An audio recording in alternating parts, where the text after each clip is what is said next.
정년 후엔 모두 평등하다? 회사 다닐 때 우리는 묘하게 이런 착각을 하곤 합니다. 정년만 지나면 다 똑같아지는 거 아닌가? 명함도 내려놓고 직급도 사라지고 연봉도 비슷해지니까 말이죠. 그런데 은퇴한 분들을 만나보면 전혀 다른 얘기를 합니다. 야, 은퇴하고 보니까 더 큰 차이가 나더라. 이 말이 처음엔 잘 이해되지 않지만 실제로는 많은 사람들이 은퇴 후에 보이지 않는 빈틈을 겪습니다.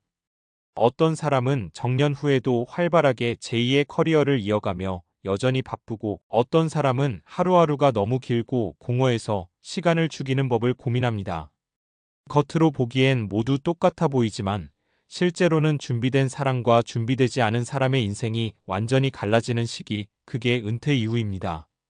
그래서 오늘은 한 고연봉 임원 출신이 털어놓은 은퇴 후 빈틈의 진실을 중심으로 우리에게 필요한 은퇴 준비가 무엇인지 실제 사례와 함께 풀어보려 합니다.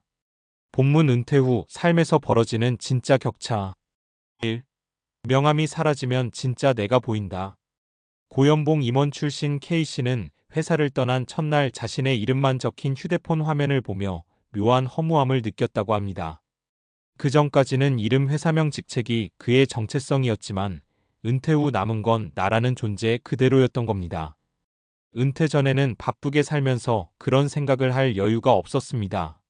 하지만 명함이 사라지는 순간 사람은 두 가지를 느낍니다. 나는 도대체 뭘 좋아했지? 내가 진짜 잘하는 게 뭐였지? 이 질문 앞에서 당황하지 않는 사람은 은퇴 전부터 취미, 관심, 사람, 능력 같은 자산을 조금씩 쌓아온 사람들입니다. 2. 돈보다 더 중요한 건 시간을 다루는 능력. 우리는 흔히 은퇴 준비를 재무 준비라고만 생각합니다. 물론 중요합니다. 하지만 돈만 있다고 은퇴 후 삶이 풍요로워지진 않습니다. K씨가 가장 힘들었다고 말한 건 넘치는 시간 앞에서 방향을 잃는 것이었습니다. 회사는 시간을 채워주지만 은퇴 후엔 시간을 스스로 설계해야 합니다. 이때 능숙하지 않으면 시간이 오히려 짐이 됩니다. 시간을 다루는 능력은 결국 두 가지입니다. 하루를 채울 활동, 그 활동을 지속하게 만드는 동기. 이게 없으면 많은 사람들이 소파에 붙박이로 사는 삶을 시작합니다.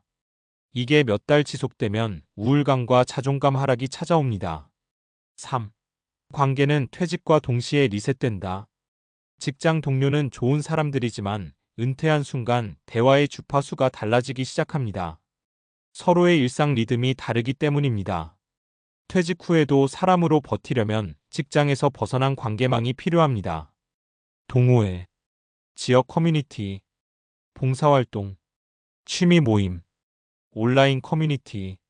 평소에 이런 기반을 다져놓지 않으면 은퇴 후 갑자기 인간관계가 텅 비어 보이기 시작합니다. 4. 준비된 사람들은 은퇴를 다른 단계로 받아들인다. 은퇴를 끝이 아니라 삶의 이막으로 받아들이는 사람들의 공통점은 하나입니다. 은퇴 후 무엇을 하겠다는 계획이 이미 있었다는 것. 그들은 회사가 아닌 곳에서 에너지를 쓰는 법을 연습해왔고, 이제 그 준비물을 꺼내 하고 싶은 일을 만들기 시작합니다. 이런 사람들은 은퇴 후에도 바쁘고 행복합니다. 남들 눈치 보며 내가 이제 뭘 해야 하지? 고민하는 시간이 없습니다. 사례 3가지. 은퇴 후 격차가 벌어지는 이유. 사례 1. 때는 잘 나갔는데 하루가 너무 길다. 전문직 임원 출신 어씨는 은퇴 전 연봉도 높고 업계에서 잘 나가는 사람으로 통했습니다. 하지만 은퇴 후 3개월 만에 우울감이 몰려왔습니다. 그 이유? 일 외에 자신을 정의할 취미나 인간관계가 없었기 때문. 퇴직 후 일과가 이렇게 흘렀습니다. 아침에 눈을 뜨면 갈 곳이 없음. TV로 시간을 보내다 점심. 오후엔 스마트폰만 만지작. 운동을 가도 재미없음. 저녁엔 괜히 기분이 가라앉음.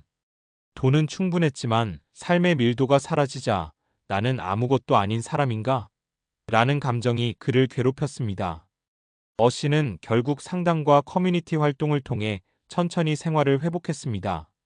그때 들은 말이 인상적이었죠.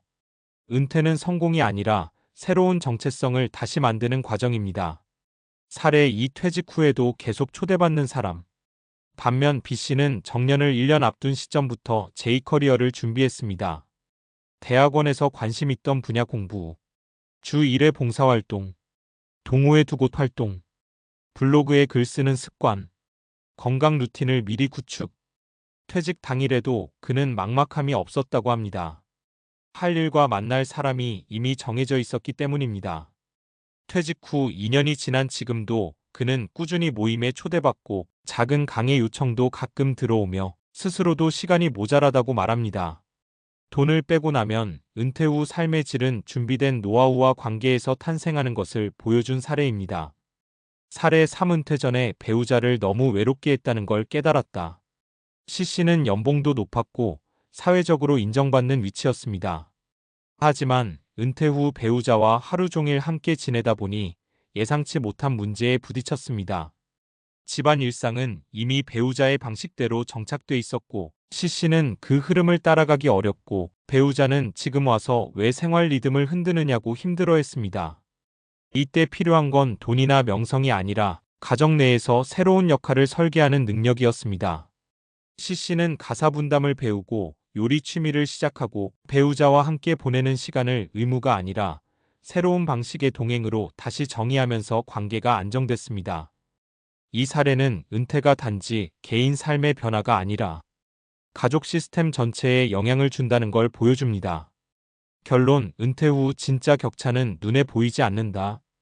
정년 후 모두 평등해지는 것 같지만 실제로는 준비한 사람만 풍요로운 이막을 산다는 것이 많은 은퇴자들의 공통된 고백입니다.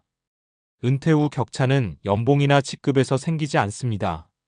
대신 이런 것에서 벌어집니다. 나라는 존재를 어떻게 유지했는가? 돈이 아닌 시간의 가치를 어떻게 다룰 수 있는가? 직장 밖의 관계를 어떻게 만들어 왔는가? 가족과 일상의 조화를 어떻게 준비했는가? 제2의 커리어를 위한 씨앗을 얼마나 심어두었는가. 결국 은퇴는 끝이 아니라 정체성의 재탄생입니다. 이 재탄생을 잘 준비한 사람만이 정년 후엔 진짜 자유롭다고 말할 수 있게 됩니다.